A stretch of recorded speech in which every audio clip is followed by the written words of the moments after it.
कदीम जालना पोलीस ठाण्यात पत्रकार संरक्षण अंतर्गत गुन्हा दाखल। जालन्यात पत्रकार संरक्षण अंतर्गतचा पहिला गुन्हा दाखल। संपादक भरत मानकर यांच्या फिर्यादीवरून कंत्राटदार बागड यांच्यावर अखेर गुन्हा दाखल।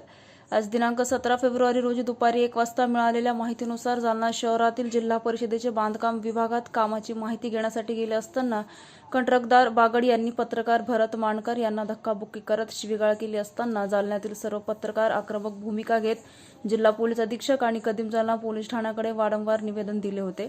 आज दिनांक 17 फेब्रुवारी रोजी सकाळी 11 वाजता पोलीस अधीक्षक कार्यालयासमोर धरणे आंदोलन करण्यासाठी निघाले असताना पोलिसांनी गुन्हा दाखल करून घेण्याचे आश्वासन दिले होते। कदीम जालना पोलीस ठाण्यात पत्रकार सुरक्षा अंतर्गत अखेर गुन्हा दाखल करण्यात आला आहे। भरत मानकर यांच्या फिर्यादीवरून पत्रकार संरक्षण अंतर्गत अखेर गुन्हा दाखल करण्यात आला आहे। या गुन्ह्यात हा गुन्हा दाखल झाल्याबद्दल सर्व पत्रकारांचा लढायला यश आले आहे।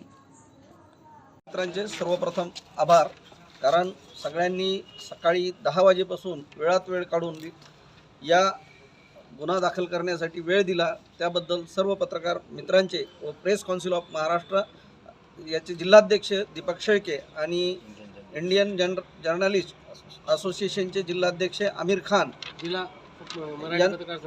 आणि जिल्हा मराठी पत्रकार संघाचे अभय यादव या सगळ्यांनी सर्व संघटनांच्या पदाधिकाऱ्यांनी एकत्र येऊन हा गुन्हा नोंदवलेला आहे।